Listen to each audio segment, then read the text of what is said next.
The moving truck rumbled down Maple Avenue, its large frame looking somewhat out of place among the pristine lawns and elegant facades of the Oakridge Estates. Behind it followed a sleek black SUV carrying the Johnson family, Marcus, Layla, and their 2 children, Jay and Zoe. After years of hard work and sacrifice, they had finally achieved their dream of moving into one of the most prestigious neighborhoods in the city. "It's even more beautiful than in the pictures," Layla said, her eyes taking in the tree-lined streets and immaculate gardens. Marcus squeezed her hand, his heart swelling with pride. They had come so far from their humble beginnings in a cramped apartment downtown. 14-year-old Jay peered through the window, his expression a mixture of excitement and apprehension. "Do you think I'll make friends here?" he asked, adjusting his glasses. "Of course you will, sweetie," Layla assured him, though she couldn't help noticing how a couple standing on their porch stopped talking to stare as the SUV passed by. 10-year-old Zoe bounced in her seat, oblivious to any tension. "I can't wait to see my room. Can I paint it purple?" "Please, Dad." Marcus chuckled. "We'll see about that, Princess." As they pulled into the driveway of their new colonial-style home, a stately structure with large windows and a welcoming front porch, they noticed a middle-aged white man watching them from across the street. Unlike the other neighbors who quickly averted their gaze when caught looking, this man maintained his stare, his arms crossed over his chest. "That must be Gerald Wallace," Marcus murmured, recognizing the name from a neighborhood association emails. "I heard he's been the unofficial mayor of Oakridge for the past decade." Layla nodded but said nothing, focusing instead on directing the movers who had begun unloading their furniture. She had experience enough in her life to know what that look meant, but today was a day for celebration, not confrontation. As they began to unpack their first boxes in the spacious living room, the doorbell rang. Marcus opened the door to find a smiling blonde woman holding a basket of muffins. "Welcome to Oakridge. I'm Sarah Miller from 2 doors down," she said brightly, though her eyes kept darting past Marcus to peek at the interior of the home. "I just wanted to drop these off and let you know that we have a neighborhood association meeting next Thursday. It would be just lovely if you could attend." "That's very kind of you, Sarah. I'm Marcus Johnson, and this is my wife, Layla, and our kids, Jay and Zoe." Sarah's smile remained fixed, but something flickered in her eyes, surprise, perhaps, or curiosity. "How nice.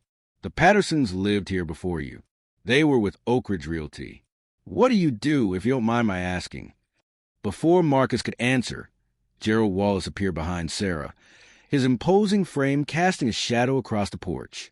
"Sarah's too polite to ask directly," he said without introducing himself. "We don't get many diverse families in Oakridge. People are curious how you wound up here." Layla stepped forward, her professional smile firmly in place, the same one she wore during difficult business negotiations. "We wound up here because we bought a house, Mr. Wallace. It's a pleasure to meet you, too." Gerald's eyebrows rose slightly at her polished tone, but he simply nodded and turned away, muttering something to Sarah that made her flush with embarrassment. "Please excuse Gerald," Sarah whispered. "He's actually not so bad once you get to know him." But the damage was done, and the warmth of their homecoming had cooled considerably.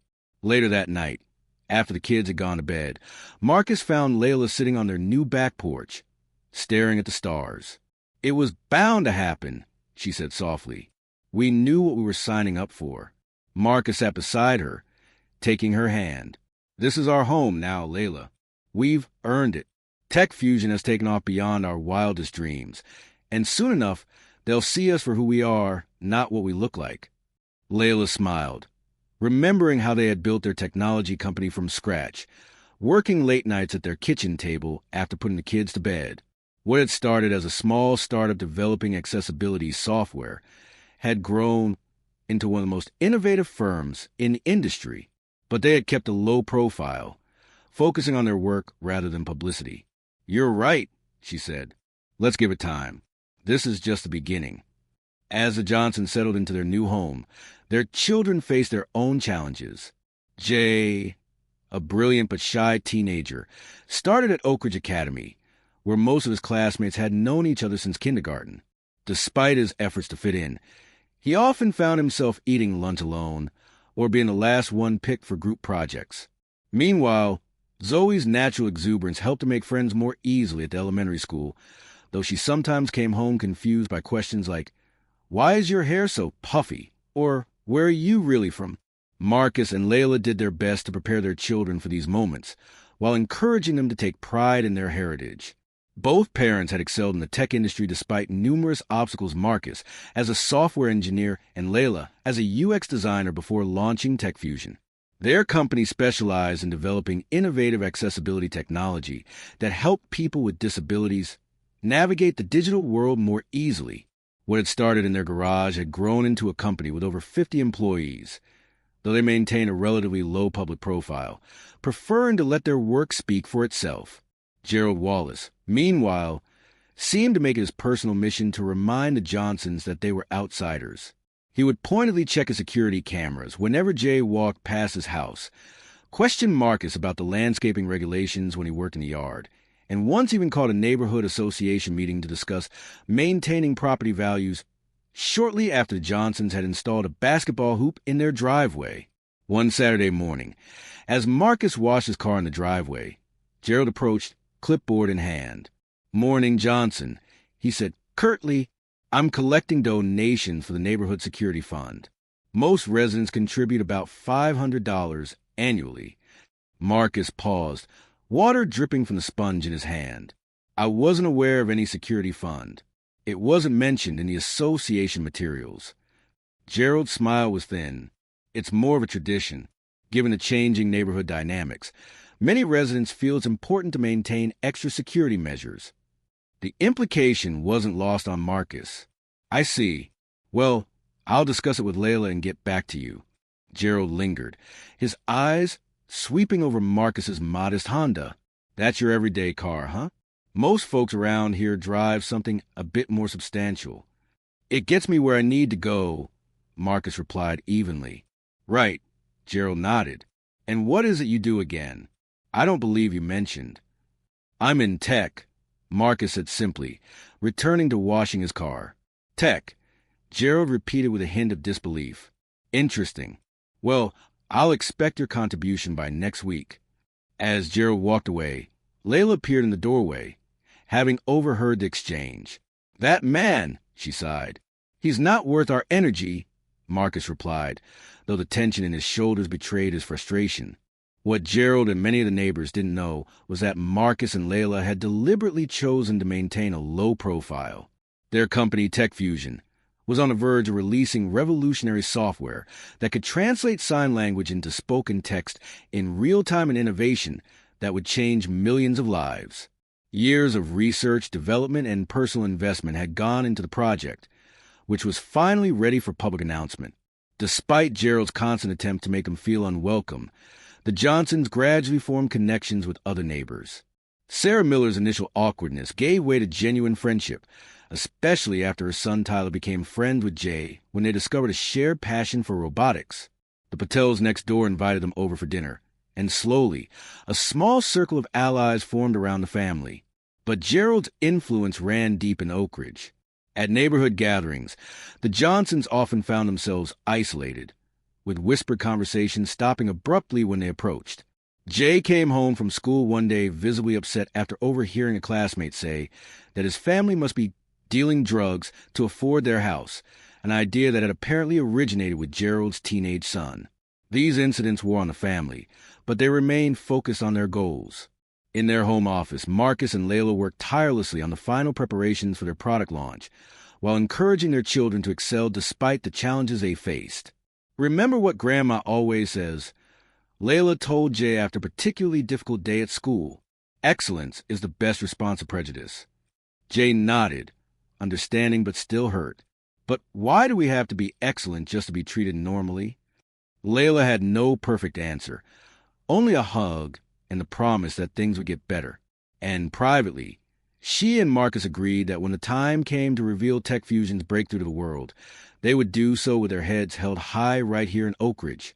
The annual Oakridge Summer Festival was the social event of the season, a day of food, games, and community bonding held in the neighborhood park. Despite their reservations, the Johnsons decided to attend, with Marcus grilling his famous jerk chicken for the potluck and Layla bringing her award-winning key lime pie.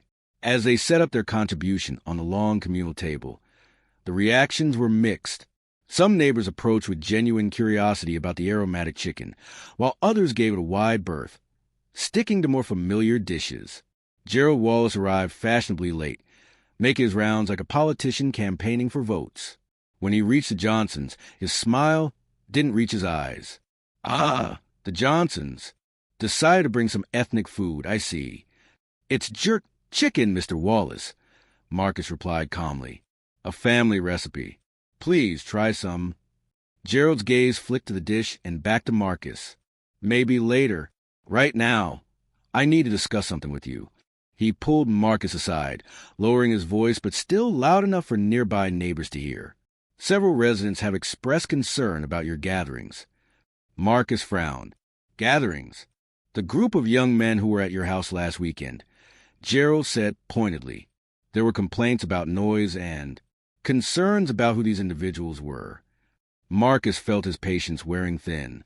Those young men were Jay's classmates from the robotics club, Mr. Wallace. They were building a project for the state competition. Gerald cleared his throat. "Well, in the future, it might be best to inform a neighborhood watch about such activities." Before Marcus could respond, Jay approached, excitement clear on his face. "Dad," Mr. Patel said, "I could show everyone my robot demonstration during the talent showcase." Gerald looked Jay up and down, then turned back to Marcus. "The showcase is typically reserved for Oakridge Academy students who've been preparing all semester." "Jay is an Oakridge Academy student," Marcus pointed out. "Of course, but there's a waiting list, and my son built a robot that can recognize and respond to 10 different sign language gestures," Marcus interrupted, his voice firm. "He's been working on it for months, and Mr. Patel, who chairs the science department, has approved his demonstration." Gerald's mouth tightened, but before he could object further, Sarah Miller joined them. "Oh, Jay's robot sounds fascinating. Tyler hasn't stopped talking about it. He'll be performing right after choir. Jay, so be ready." As Sarah led Jay away to prepare, Gerald muttered, "This isn't the ghetto science fair, you know. Oakridge's standards." Marcus felt a flash of anger, but maintained his composure.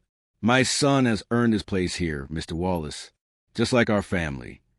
The festival continued, with the Johnsons try their best to enjoy the day despite Gerald's comments. Zoe joined a group of girls for a face painting, while Layla chatted with Sarah and some other mothers about the upcoming school year.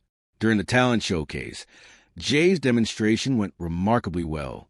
His robot, a small humanoid figure, correctly interpreted sign language gestures and responded with both voice and text. The crowd was impressed, breaking into genuine applause at the end, all except Gerald, who stood stone-faced at the back. As the evening wound down and families gathered around picnic tables for dessert, Gerald took center stage for the traditional festival closing speech. As the long-standing neighborhood association president, this was his moment to shine, and he clearly had a few glasses of wine. "Another successful Oakridge Summer Festival," he announced to cheers. "This community represents the best of American values: hard work, tradition, and excellence." His gaze found the Johnsons in the crowd. "Of course, Oakridge is evolving. We have new faces among us, some who might seem different from our usual residents." An uncomfortable silence fell over the gathering. Layla placed a protective hand on Zoe's shoulder, while Jay stared at his shoes. "I've been wondering," Gerald continued, his voice taking on a philosophical tone that poorly masked his intoxication, "how some people manage to join our exclusive community without the traditional background most of us share." Marcus stood up slowly, his chair scraping against the concrete. Gerald raised his glass. "To our new neighbors, the Johnsons. Perhaps one day they'll share with us the secret of how they afforded Oakridge. Must be quite a story." A few nervous laughs rippled through the crowd, but most people shifted uncomfortably. Zoe looked up at her mother, confusion in her eyes. "Mom, why is that man being mean?" Layla's reply was interrupted by Jay, who had suddenly bolted from the table, running toward the park exit. Marcus made to follow him, but Layla squeezed his arm. "I'll check on Jay. You deal with this." Marcus nodded, then turned to face Gerald. The crowd fell silent, tension thick in the air. Even Gerald seemed to realize he had crossed a line, his smug expression faltering slightly as Marcus approached. "Mr. Wallace," Marcus said, his voice calm but carrying across the quiet park. "I've respected your position in this community. I've overlooked your comments, your assumptions, and your thinly veiled hostility toward my family."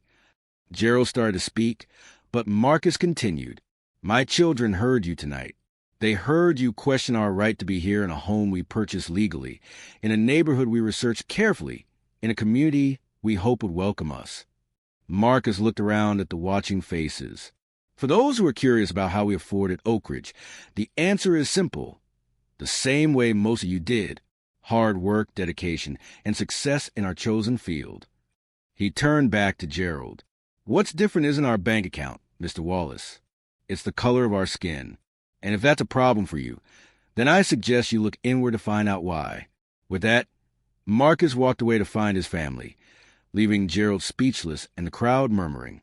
As he headed toward the park exit, several neighbors approached to express their support and apologize for Gerald's behavior. Later that night, after comforting their children and reassuring them of their worth, Marcus and Layla sat in their kitchen, emotionally drained. "Maybe we made a mistake moving here," Layla whispered. Marcus shook his head. "No, we belong here as much as anyone, and tomorrow's announcement might change things." Layla reached for his hand. "Or it might make them worse." "Either way," Marcus said firmly, "we're not going anywhere." The following Monday morning dawned bright and clear, a perfect day for a major announcement. At 9 a.m. sharp, technology news outlets across the country simultaneously published a press release. TechFusion unveils revolutionary sign language translation technology, secures $75 million in funding. The articles feature photos of Marcus and Layla Johnson, identified as the co-founders and chief executives of TechFusion, a company valued at over $300 million after its latest funding round. Their Innovatio, a lightweight device that could translate sign language to text and speech in real time, was hailed as a game changer for the deaf community. By midday, the news had spread throughout Oakridge. Sarah Miller was the first call, her voice bubbling with excitement. "Layla, why didn't you tell me? I just saw you on the technology segment of the morning news. Your invention is incredible." Layla laughed softly.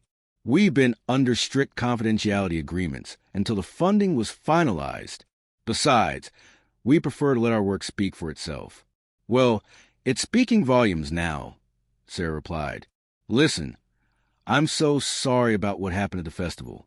Gerald was completely out of line, and many of us told him so afterward." "Thank you, Sarah. That means a lot."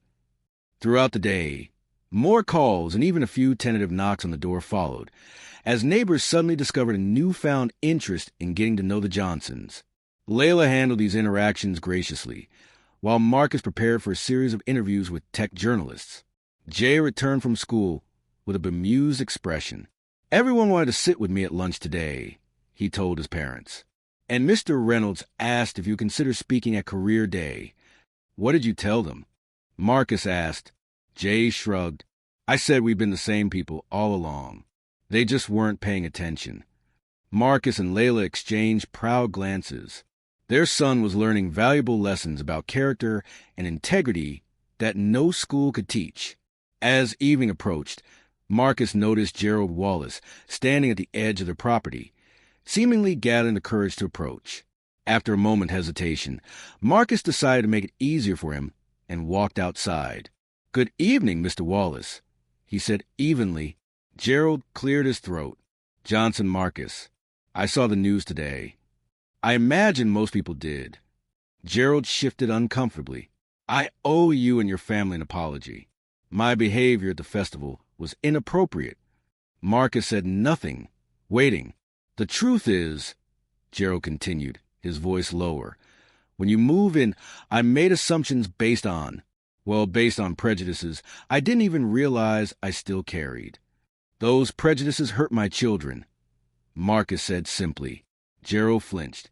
"I know, and there's no excuse for that. None at all." He paused, then added, "For what it's worth, your son's robot demonstration was the most impressive thing I've seen at an Oakridge festival in years." The compliment was unexpected, and Marcus felt a slight thaw in his resolve. Jay has his mother's brilliance and creativity. The translation technology was actually inspired by watching him learn sign language to communicate with his cousin who is deaf. Gerald nodded slowly. That's remarkable. Truly, I'd like to hear more about your company sometime, if you're willing. It wasn't a complete transformation. Decades of ingrained prejudice wouldn't disappear overnight, but it was a start. Marcus extended his hand, which Gerald shook firmly. One question, though, Gerald said as he turned to leave. With your success, you could live anywhere. Why choose Oakridge, knowing you might face people like me? Marcus smiled slightly. Because places don't change unless people are willing to be the change. My children deserve to live wherever they choose, without limitations. And maybe the next family that looks like us won't have to prove they belong. As Gerald walked away, visibly processing these words, Layla joined Marcus on the porch. Apology accepted? She asked. On probation, Marcus replied. Real change takes time. And effort, Layla added. Inside, Jay was helping Zoe with her homework, while simultaneously tinkering with a new robot design. Their home was filled with purpose, love, and now, a growing sense of belonging. The next weeks brought dramatic changes to the Johnsons' experience in Oakridge. Invitations to dinner parties suddenly multiplied. The neighborhood association unanimously voted to feature Jay's robotics project in the community newsletter. Even Gerald Wallace made efforts to show his changed perspective, offering Marcus a position on the association board. But the most significant change came from within the community itself. Several neighbors approached the Johnsons privately to share their remorse at not standing up more vocally against the discrimination they had witnessed. These conversations were sometimes uncomfortable but always necessary, opening doors to genuine connection. 3 months after the fateful summer festival, the Johnsons hosted the TechFusion product launch party at their home, an elegant affair attended by investors, tech journalists, and industry leaders. To Layla's surprise, the most enthusiastic volunteers for the event were their Oakridge neighbors, who seemed determined to show the visitors that the Johnsons were valued community members. As twilight fell and lights twinkled in their backyard, Marcus and Layla took the stage they had set up on their patio. The crowd hushed as Marcus began to speak. When we founded TechFusion, our mission was simple: to create technology that brings people together across barriers. Tonight, we're proud to officially launch the SignBridge device, a tool that we hope will help bridge the communication gap for millions of people worldwide. Layla stepped forward. What many of you don't know is that this journey hasn't been easy. We faced closed doors, skepticism about our capabilities, and yes, prejudice. But we persevered because we believed in our vision and in our right to pursue it. She smiled at her children, who stood proudly at the front of the crowd. We want to thank our incredible team, our supportive investors, and surprisingly our challenging neighbors. A ripple of laughter ran through the audience, many of whom knew the story. Gerald Wallace, standing near the back, nodded slightly in acknowledgement. Sometimes, Marcus continued, the most difficult experiences teach us the most valuable lessons. Our time in Oakridge has reinforced what we've always known: that true worth isn't determined by assumptions or appearances, but by character, contribution, and courage. As the crowd applauded, Jay and Zoe joined their parents on stage for the official unveiling of the SignBridge device, a sleek wristband that could capture sign language gestures and translate them instantly to text or speech through a connected application. The demonstration was flawless, and when a deaf TechFusion employee used the device to deliver part of the presentation, many in the audience were moved to tears by the implications of this technology for breaking down communication barriers. Later that evening, as the party wound down, Gerald approached the family once more. This time, his wife and teenage son accompanied him. I wanted my family to meet yours properly, he said, and my son Ryan has something he'd like to say to Jay. The teenager stepped forward nervously. I'm sorry for what I said at school about your family. It was wrong, and I was just repeating stuff without thinking. Your robot is actually really cool, and I was wondering if you could show me how it works sometime. Jay looked surprised but nodded. Sure. The robotics club meets on Thursdays after school. You should come.